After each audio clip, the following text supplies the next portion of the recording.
Hello students आज हम करने वाले हैं एक्सरसाइज 7.6 क्लास 8। देखो एक्सरसाइज 7.6 में आज हम करेंगे क्वेश्चन नंबर 4। और क्वेश्चन नंबर 4 को करने से पहले अगर आपने अब तक क्वेश्चन नंबर 3 नहीं किया है तो सबसे पहले मैं आपको बोलूंगा कि एक बार क्वेश्चन नंबर 3 देखो, क्योंकि 3 में मैंने जो भी 4 में कंसेप्ट यूज होने वाला है वो सब मैंने 3 में एक्सप्लेन किया हुआ है। ठीक है, तो मैंने वो 3 का वीडियो बनाया हुआ है, एक बार जाकर वहां पे उस क्वेश्चन नंबर 3 को देखकर तब इस क्वेश्चन 4 को करेंगे तो ये हमारे लिए इजी होगा। तो देखो क्वेश्चन नंबर 4 में करना क्या है, जैसे 4x square minus 16x plus 15 हमें एक ये पोलिनोमियल गिवन है। मिडिल टर्म स्प्लिटिंग की हेल्प से हमें क्या करना है, इसके फैक्टराइज करना है। अब क्या करेंगे, यहां पे देखो प्रोडक्ट लेके चलना है। प्रोडक्ट किस किस का, जो एक्स स्क्वायर का कोफिशिएंट है, एक्स स्क्वायर का कोफिशिएंट क्या है 4, कांस्टेंट टर्म क्या है प्लस का 15, प्रोडक्ट निकालेंगे कितना आएगा 60।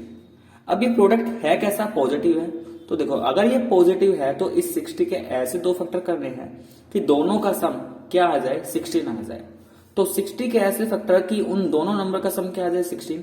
तो देखो अगर मैं ऐसे करता हूं 2 इंटू 30 तो भी मुझे 16 मिल जाएगा, 4 इंटू 50 किया तो भी 16 मिल जाएगा, 60 मिल जाएगा। ठीक है, 3 इंटू 20 किया तो भी ये 60 आ जाएगा। लेकिन मुझे लेके आना है कि सम क्या आ जाए 60। और अगर 10 इंटू 6 क्या, तो इतने सारे फैक्टराइजेशन हो सकते हैं और भी हो सकता है, लेकिन मुझे केवल इस वाले केस में दोनों का सम क्या मिल रहा है 16 मिल रहा है।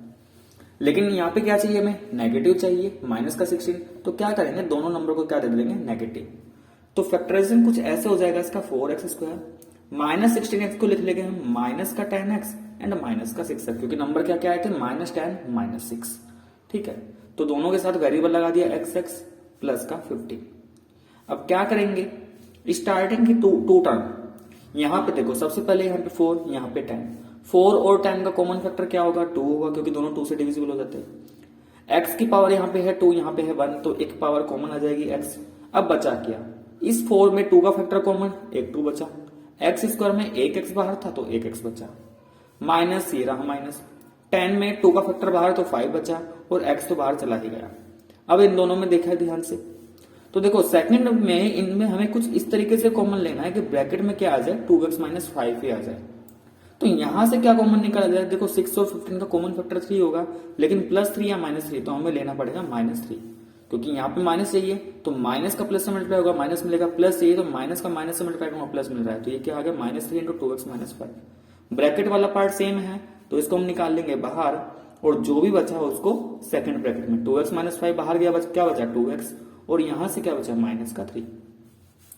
तो ये आ गया इसका फैक्टराइजेशन। ठीक है, तो ये सारे क्वेश्चन सेम क्वेश्चन नंबर 3 की तरह ही होने हैं, जैसे हमने क्वेश्चन नंबर 3 के सभी पार्ट किए थे ऐसे ही ये सारे पार्ट होंगे। जैसे यहाँ पे बी वाला पार्ट है, बी पार्ट में क्या दे रखा है 3x स्क्वायर माइनस का 10x प्लस का 8। सबसे पहले यहाँ पे भी यही करेंगे, एक्स स्क्वायर का कोफिशिएंट कितना है 3 है, कांस्टेंट टर्म कितना है प्लस का 8, तो प्रोडक्ट तो आएगा 24। लेकिन अब हमें क्या करना है, इस 24, क्योंकि प्रोडक्ट पॉजिटिव है तो ऐसे दो फैक्टर निकाल के लेके आने हैं कि उनका सम क्या आ जाए 10 आ जाए। तो देखो 6 इंटू 4 24 मिलेगा, और क्या 6 और 4 का सम 10 है तो 10 तो आ रखा है। अब बात करते हैं माइनस की कि माइनस कैसे लेके आए, तो दोनों नंबर को नेगेटिव दे देंगे। तो देखो दोनों नंबर को माइनस देने से क्या हुआ, प्रोडक्ट अभी भी 24 रहा, क्योंकि दो नेगेटिव नंबर का प्रोडक्ट हमेशा पॉजिटिव रहता है, प्रोडक्ट अभी भी 24, और -6 -4 को ऐड करेंगे तो -10 भी मिल गया। तो फैक्टराइजेशन क्या हो जाएगा इसका 3x स्क्वायर -10 को हम ले सकते हैं -6 -4, और क्योंकि वेरिएबल x चल रहा है तो -6x -4x एंड प्लस का 8। फिर से यही काम, पहली दो टर्म में से जो भी कॉमन पार्ट है 3 कॉमन है, 6 कॉमन, x कॉमन है, बाहर निकाल लिया। 3x स्क्वायर में से 3 बाहर है, x बाहर है, क्या बचा 1x, माइनस साइन माइनस आ गया। 6 में से 3 का फैक्टर बाहर, क्या बचा 2, और x था, x बाहर चला गया, तो ये आ गया x -2। -4 प्लस 8 में से देखो माइनस का 4 कॉमन निकाल लिया, तो -4x में से -4 जाएगा, x बचेगा। यहां पर है प्लस, अब देखो यहां पे मैंने माइनस दिया तो यहां पे क्या साइन लो कि प्लस बना ले, तो माइनस लेना पड़ेगा, क्योंकि माइनस और माइनस का मल्टीप्लिकेशन क्या देता है प्लस।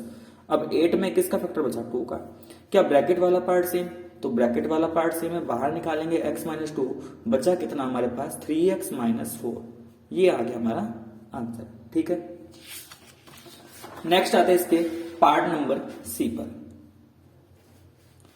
सी में गिवन है 10x square plus 11x plus 3। X square का कोफिशिएंट 10 है, कांस्टेंट टर्म 3 है, तो प्रोडक्ट बना 30। प्रोडक्ट 30 लेकिन पॉजिटिव है, तो अगर पॉजिटिव है तो ऐसे दो फैक्टर जिनका सम जो भी x के साथ नंबर लिखा है वो आ जाए। तो क्या है x के साथ 11, तो 30 के ऐसे दो फैक्टर की जिसका सम क्या आ जाए 11। तो देखो 6 इंटू 5, 6 5 30, और क्या 6 और 5 11, और क्या हमें प्लस का 11 ही चाहिए, हमें तो प्लस का 11 चाहिए, तो 6 और 5 प्लस 11 दे रहे, तो यहाँ पे सीधे सीधे क्या आ जाएगा, साइन की कोई दिक्कत है ही नहीं, एक प्लस 6 एक प्लस 5, और क्योंकि x चल रहा था तो दोनों के आगे लगा दिया x। ठीक है, अब देखो tan x स्क्वायर और 6x में से क्या tan और 6 में कॉमन फैक्टर क्या मिल जाएगा 2, क्योंकि दोनों 2 से डिविजिबल, x स्क्वायर और यहाँ पे x, तो x की एक पावर भी कॉमन। अब बचा क्या, tan x स्क्वायर में से 2 का फैक्टर बाहर तो 5 बचेगा, क्योंकि 2 5 10 होता है। x की 2 पावर में से एक पावर बाहर x बचा। 6x के पास क्या क्या बचा, प्लस 3 ये बचा। अब ये 5x प्लस 3, तो यहां से क्या कॉमन, भाई यहां से तो सिर्फ 1 ही कॉमन आ सकता है। ठीक है, जब कुछ कॉमन ना मिले तो क्या 1 तो सभी में से कॉमन आ सकता है, तो 1 कॉमन निकाल ले। क्या ब्रैकेट वाला पार्ट सेम, तो ब्रैकेट वाला पार्ट तो सेम है, तो अगर ब्रैकेट वाला पार्ट सेम उसको निकालेंगे बाहर। यहाँ पे क्या बचा 2x, और इधर क्या बचा प्लस का 1, तो फैक्टराइजेशन क्या आ गया 5x plus 3 into 2x plus 1। Next part number D में गिवन है 11p square plus 54p plus 63। देखो यहां पे ध्यान से, सबसे पहले हम ऐसी दो नंबर पता करेंगे कि दोनों का सम क्या आ जाए प्लस का 54। ठीक है, तो उसके लिए क्या करते हैं, यही सभी जगह यही कि p स्क्वायर। अब यहाँ पे देखो अभी तक वेरिएबल x चल रहा था, बस इतना चेंज आ गया कि वेरिएबल क्या है, यहाँ पे p आ गया। तो यहाँ पे p स्क्वायर का कोफिशिएंट क्या है 11 है, कांस्टेंट टर्म क्या है 63। अब प्रोडक्ट हमारे पास ये है, लेकिन मुझे इसको ऐसे दो फैक्टर लेकर आने हैं कि अगर मैं सम करूं तो मुझे क्या मिल जाए 54, और अगर मैंने इन दोनों का सम किया तो 54 नहीं मिलेगा, तो इसको देखो ब्रेक करना पड़ेगा। मैं ऐसे कर रहा हूं, ये 11, क्या 63 को 7 इंटू 9 कर सकते हैं। ठीक है, 7 इंटू 9 करेंगे, और भी ब्रेक कर सकते हैं 11 इंटू 7, 9 को लिख सकते हैं 3 इंटू 3, लेकिन ये तो 4 नंबर आ गए ना, और हमें तो क्या करना है सिर्फ 2 नंबर में लेकर आना है। तो इस तरीके से 2 नंबर बनाएंगे इनमें से कि दोनों का सम क्या आ जाए 54। तो देखो अगर मैंने 11 के साथ 3 लिया और 7 के साथ 3 लिया, तो 11 3 जा 33 और 7 3 जा 21, क्या अब दोनों का सम 54 आएगा। देखो ऐड करके देखेंगे तो दोनों का सम 54 तो मिल रहा है। ठीक है, तो नंबर क्या क्या आएंगे हमारे 33 एंड 21। अब प्रोडक्ट तो हमें देखना ही नहीं है, क्योंकि देखो जो फैक्टर मैं लेकर चल रहा था 11 और 63, मैंने कोई भी नंबर अपनी तरफ से नहीं किया, बस यहाँ पे क्या था, यहाँ पे 3 नंबर में ब्रेक किया रखा, फिर 4 के, फिर 4 से बनाना हमें 2 ही है, लेकिन 2 इस तरीके से कि सम क्या आ जाए 54। 2 यहाँ पे भी थे, लेकिन यहाँ पे सम 54 नहीं आता। ठीक है, यहाँ पे सम ज्यादा आ रहा था। तो नंबर क्या है 33 एंड 21, तो इसको मैं लिख सकता हूं 11p स्क्वायर, 33 एंड 21 था, और क्योंकि वेरिएबल p चल रहा है तो p लगा देंगे दोनों के आगे। इसके बाद क्या करेंगे, इन दोनों टर्म में कॉमन क्या, देखो 11 और 33 में 11 का फैक्टर कॉमन और वेरिएबल p कॉमन, तो यहाँ पे p बचेगा प्लस 3 बचा। इन दोनों में 21 कॉमन है, तो 21 बाहर निकाला, p प्लस 3 बचा। ब्रैकेट वाला पार्ट सेम है, तो बाहर निकाल लेंगे p plus 3 into 11p plus 21, ये आ गया हमारा इसका फैक्टराइजेशन।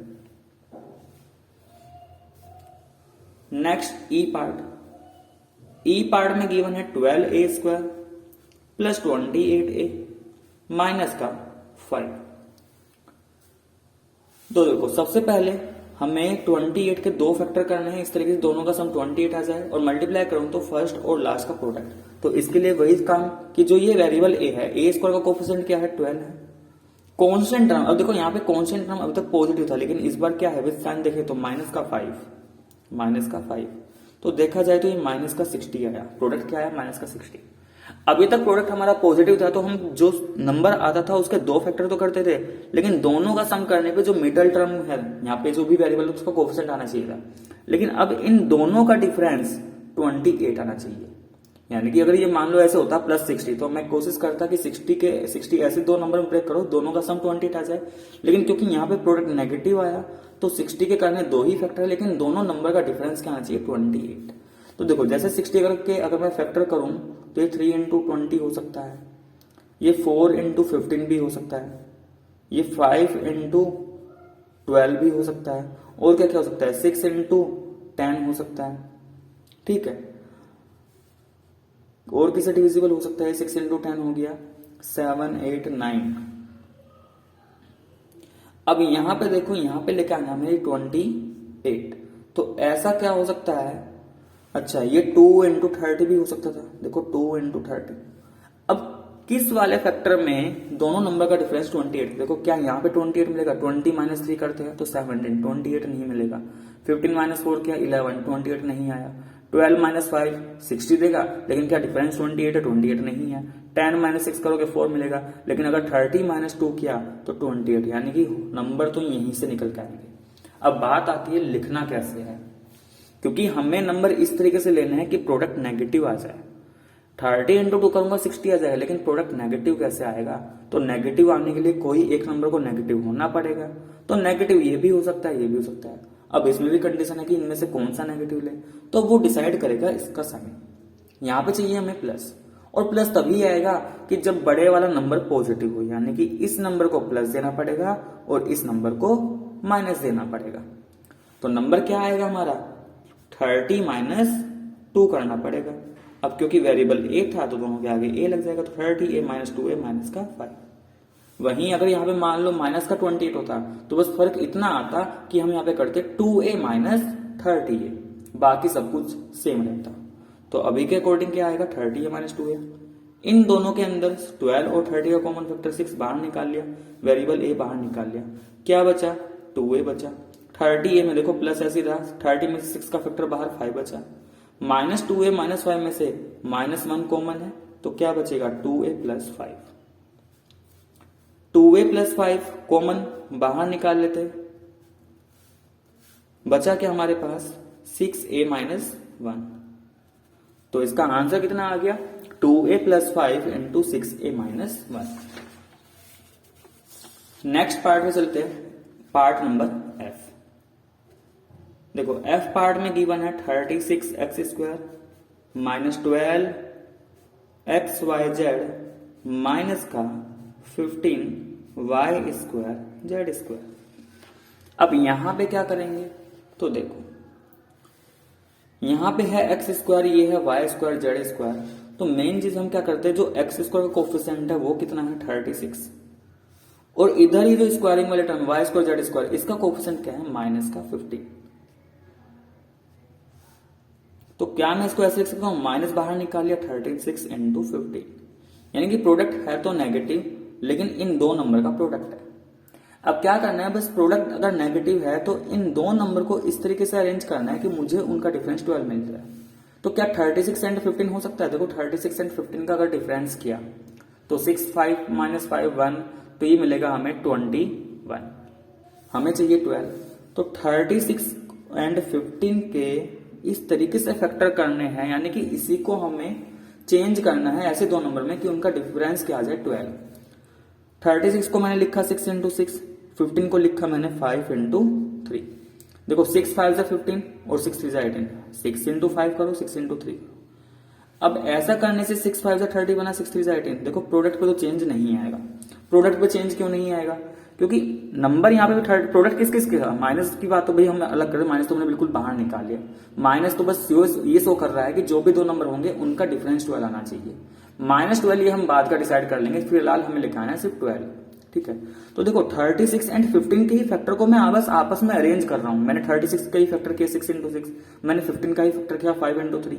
फिर बस मैंने इनको अरेंज किया है, बस कि मैंने इस 6 के साथ इस 5 का मल्टीप्लीकेशन कर दिया, 6 इंटू 3 कर दिया 18। तो प्रोडक्ट अभी भी मेरा फिक्स ही है, 13 इंटू 18 कर लेना, चाहे 36 इंटू 15 कर लेना, प्रोडक्ट जो फाइनल आंसर आएगा वो सेम ही आएगा। लेकिन दिक्कत ये थी कि यहाँ पे इन दो नंबर का डिफरेंस करता हूं, मुझे 12 मिल रहा है, लेकिन यहाँ पे डिफरेंस निकालू मुझे 12 नहीं मिल रहा। अब बात आती है कि हमें तो माइनस का 12 चाहिए था। तो जब नेगेटिव चाहिए तो बड़े वाले नंबर को नेगेटिव और छोटे वाले नंबर को प्लस, यानी कि हमें क्या करना होगा? 18 माइनस 30 करना होगा। हमें 30 माइनस 18 नहीं करना, हमें क्या करना है? 18 माइनस 30। हमें क्या करना है? Plus 18 minus 30।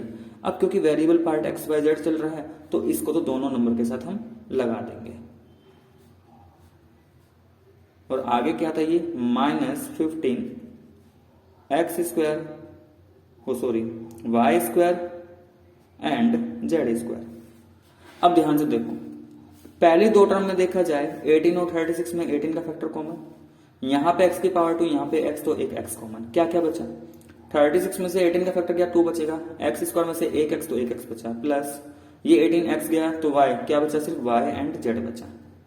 इन दोनों में ध्यान से देखा जाए, देखो माइनस माइनस दोनों जगह से माइनस कॉमन निकाला। 13 और 50 में से, 30 और 50 में से 15 का फैक्टर तो कॉमन जाएगा ही, तो 15 बाहर निकाला। क्या वेरिएबल कॉमन जाएगा? देखो वेरिएबल यहाँ पे y z की एक पावर, y z की दो पावर, तो एक एक y और z भी कॉमन चला जाएगा। बचा क्या? -30 में से माइनस बाहर है, 15 बाहर है, y z बाहर है, तो 30 का 2 बचा और एक x बचा, प्लस 15 बाहर है, y z में से एक एक पावर बाहर, तो एक एक y z तो बचेगा। क्या ब्रैकेट वाला पार्ट सेम आ गया? ब्रैकेट वाला पार्ट तो सेम आ चुका, तो इसको निकाल लेंगे बाहर और जो बचा उसको सेकंड ब्रैकेट में लिख देंगे, तो 18x माइनस 15yz। एफ वाले का आंसर कितना आ गया? 2x plus Y Z 18x minus 15yz। अच्छा देखो यहाँ पे क्या और सिंप्लीफाई हो सकता है? अभी और भी सिंप्लीफाई हो सकता है। अगर मैं इस वाले पार्ट को ध्यान से देखूं, 18 और 15 में भी कॉमन फैक्टर है क्या? 3। तो इस 3 को मैं लिख ले रहा हूं बाहर। देखो 2x प्लस वाई जेड तो ऐसे रहा, इसको सिंप्लीफाई नहीं कर पाएंगे, लेकिन 18 और 15 में से कॉमन फैक्टर क्या है? 3, वो लिखना मैंने बाहर। तो 18 में से 3 बाहर गया तो 6x बचा, और 15 में से 3 कहा आया तो 5 बचा, और वेरिएबल पार्ट रहा x। तो ये है हमारा इसका फाइनल आंसर। ठीक है, नेक्स्ट आते हैं पार्ट नंबर जी पर। जी में गिवन हमें 2x स्क्वायर प्लस का 9x माइनस का 5। फिर से वही काम करना है, एक्स स्क्वायर यानी कि जो पहली टर्म है उसके साथ क्या है, कॉन्स 2, और यहाँ पे वेरिएबल वगैरह तो कुछ है नहीं, तो कॉन्स्टेंट टर्म है पूरा पूरा माइनस का 5। तो प्रोडक्ट तो हमारा कितना है? माइनस का 10। अच्छा माइनस साइन तो सिर्फ ये शो कर रहा है कि 10 के जो दो फैक्टर लेकर आने हैं, दो नंबर में इसका जो प्रोडक्ट लिखना है ऐसे दो नंबर होने चाहिए कि उनका डिफरेंस लाइन आ जाए।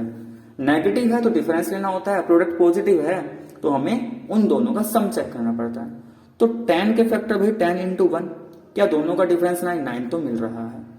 अब 9 मिल रहा है तो हम कैसे लिखेंगे भाई? 10 माइनस 1 9 मिलेगा ना, तो ये लिखो हो जाएगा 2x स्क्वायर 10 माइनस 1। अब क्योंकि वेरिएबल x है तो 10x माइनस 1x माइनस का 5। इसके बाद क्या करेंगे? कॉमन निकालेंगे। इन दोनों के अंदर 2 कॉमन है, एक x कॉमन बचा, क्या? x plus 5। इन दोनों में से माइनस कॉमन और 1 कॉमन, 1 तो सभी में से कॉमन आ जाता है, तो बचा क्या? x plus 5। ब्रैकेट वाला पार्ट सेम, तो बाहर निकाला x प्लस 5 हो गया। अंदर क्या बचा हमारे पास? 2x minus 1। ये आ गया हमारा फाइनल आंसर। ठीक है, नेक्स्ट देखो पार्ट नंबर h। h में क्या है? माइनस का 5x स्क्वायर माइनस का x प्लस का 4। क्या क्या जाए इसमें देखते हैं।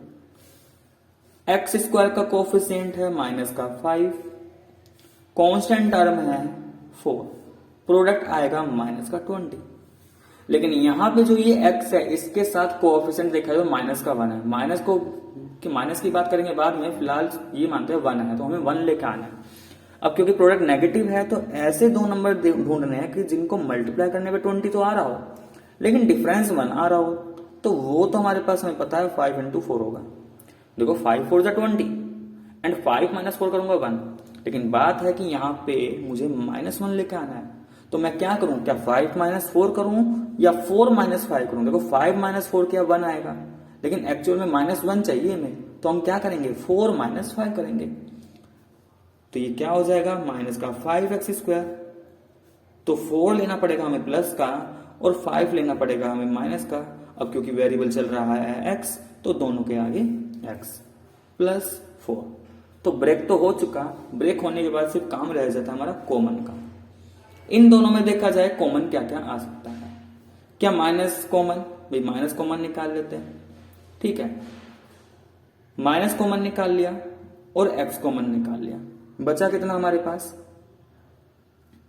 देखो यहां से माइनस आ गया और x गया, तो एक तो 5 बचा और x बचा।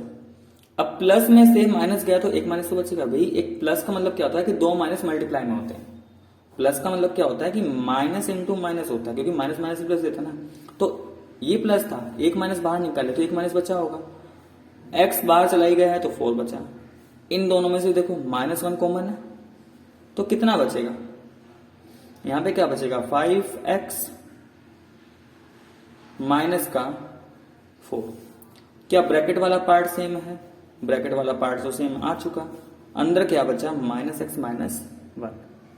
अब इसको भी देखो, अगर यहां से इसे छोड़ सकते हैं, लेकिन इसको भी और सिंप्लीफाई कर सकते हैं।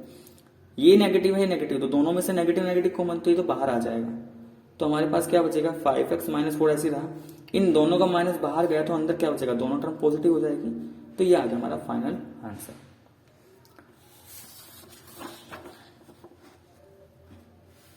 नेक्स्ट पार्ट नंबर आई में देखते हैं। आई में क्या है हमारे पास? 12y³ minus 14y² minus 10y।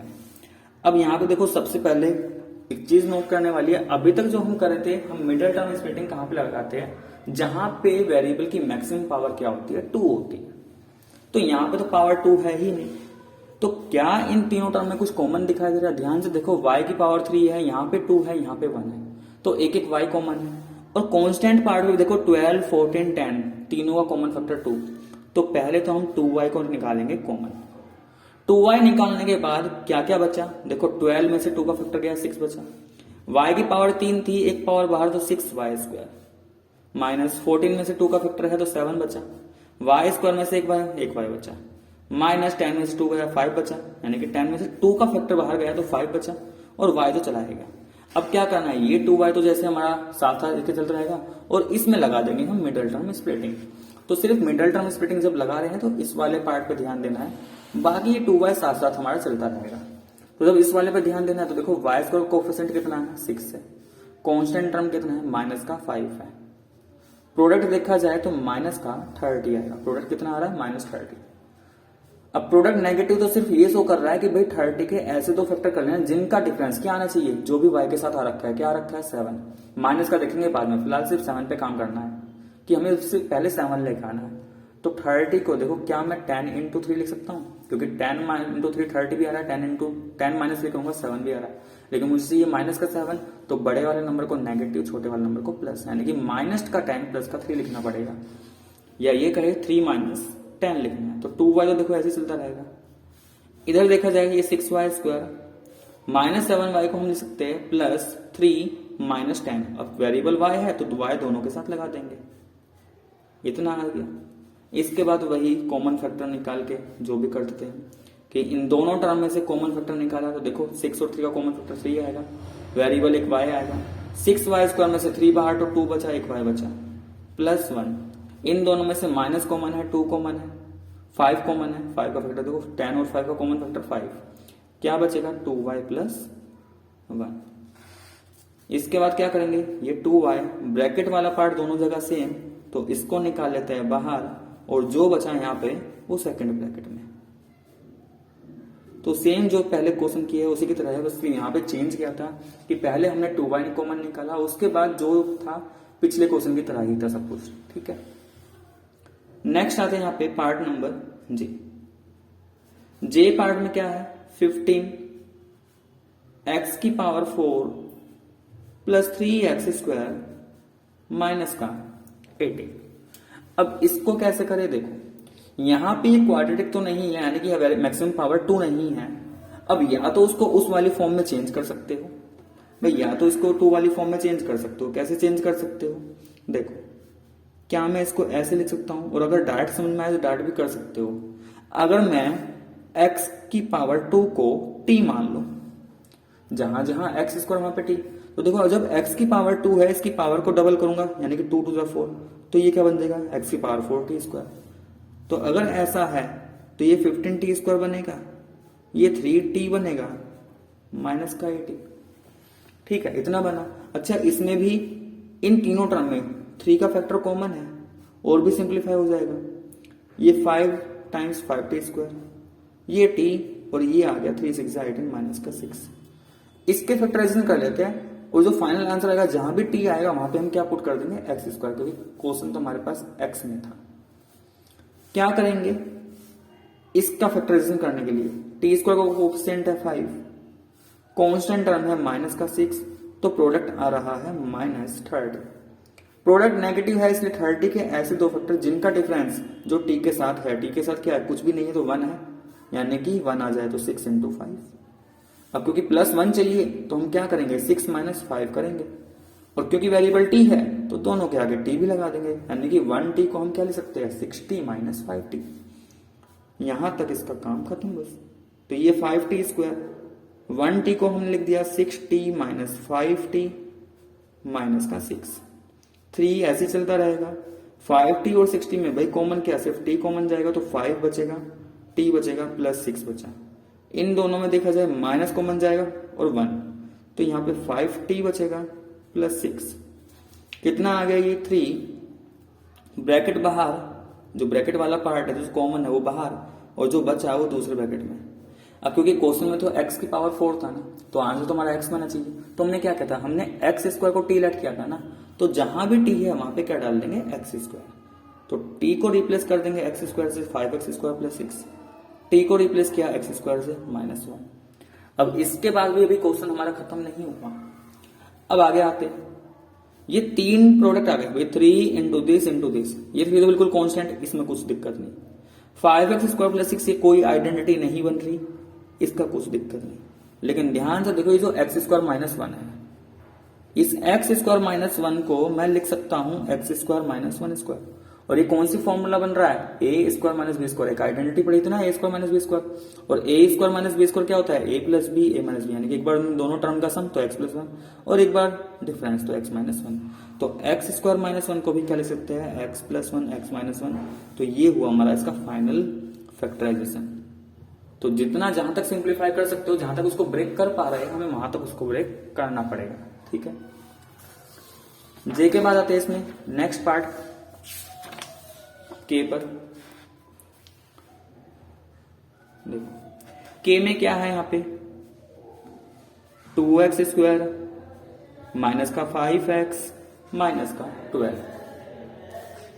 x² का कोफिशिएंट कितना है, 2 है, कांस्टेंट टर्म कितना है, -12, तो प्रोडक्ट कितना आएगा, -24।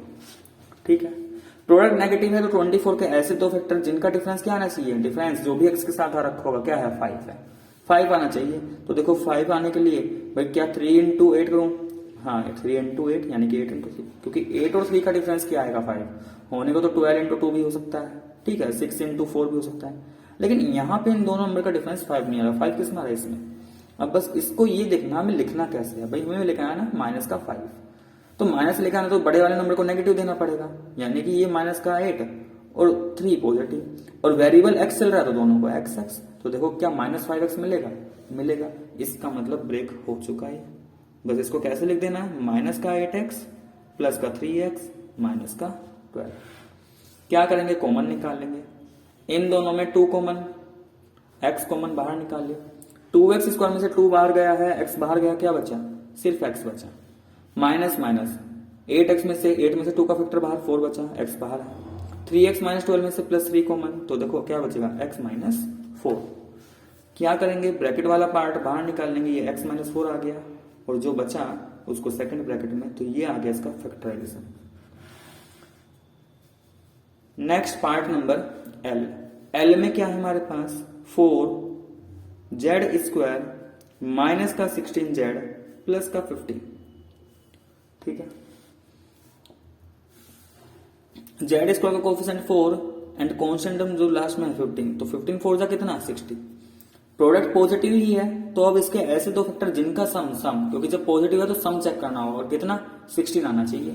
तो क्या करें, 10 × 6, क्या 10 और 6 का सम 16 है, 16 तो आ रहा है, लेकिन बात ये हमें नेगेटिव चाहिए, तो क्या करेंगे भाई, जब नेगेटिव है, प्रोडक्ट पॉजिटिव है, तो या तो दोनों नंबर नेगेटिव होंगे या दोनों पॉजिटिव होंगे, दोनों पॉजिटिव लिया तो प्रोडक्ट आ जाएगा, लेकिन ये +16 आएगा, तो क्या करेंगे, दोनों को नेगेटिव ले लेंगे, क्योंकि दोनों नंबर को नेगेटिव लेने से प्रोडक्ट पे तो कोई फर्क पड़ा ही नहीं, क्योंकि 2 नेगेटिव नंबर का प्रोडक्ट हमेशा पॉजिटिव होगा।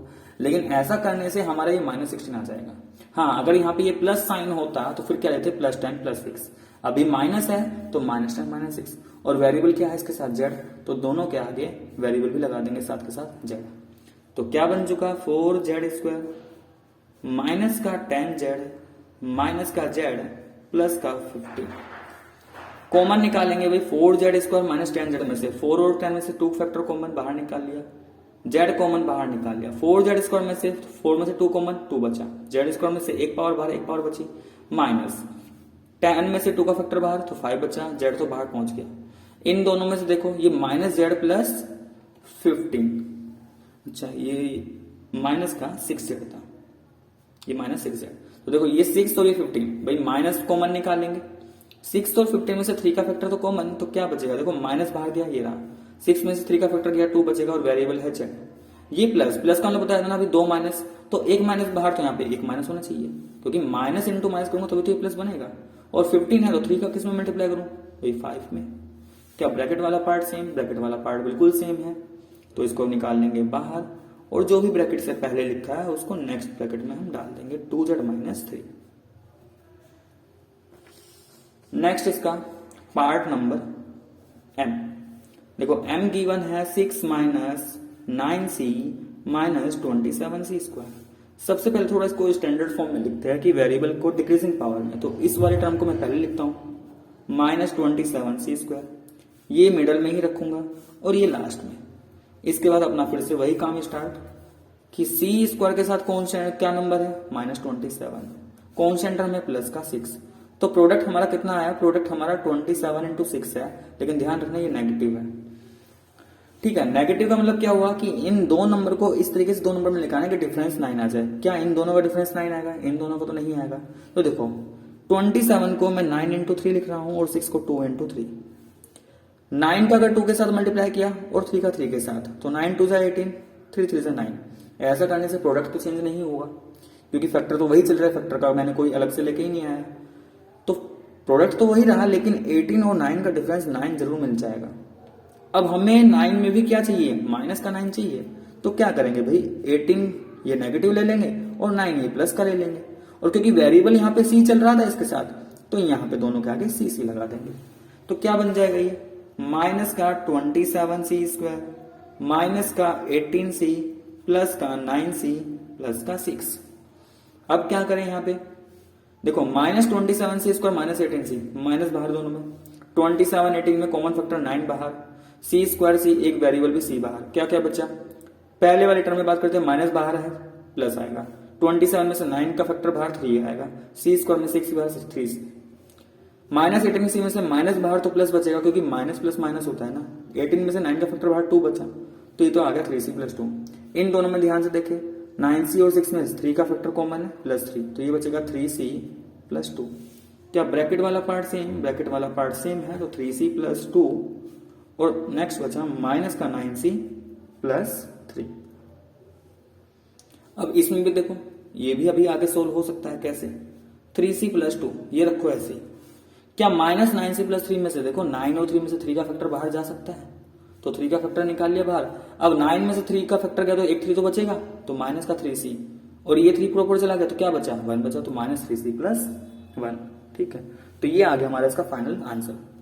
अब आंसर शीट में देखा जाए ये लिखा उन्होंने 1 माइनस 3c, तो माइनस 3c प्लस 1 हो, या इसको ऐसे लिख लो 1 माइनस 3c, टर्म तो वही रहेंगी, बात एक ही है। ठीक है, तो इसको हम आगे नेक्स्ट स्टेप में 1 माइनस 3c भी लिख सकते हैं, तो भी हमारा ये सही है, और यहां पे छोड़ देंगे तो भी ये सही है, कोई दिक्कत नहीं।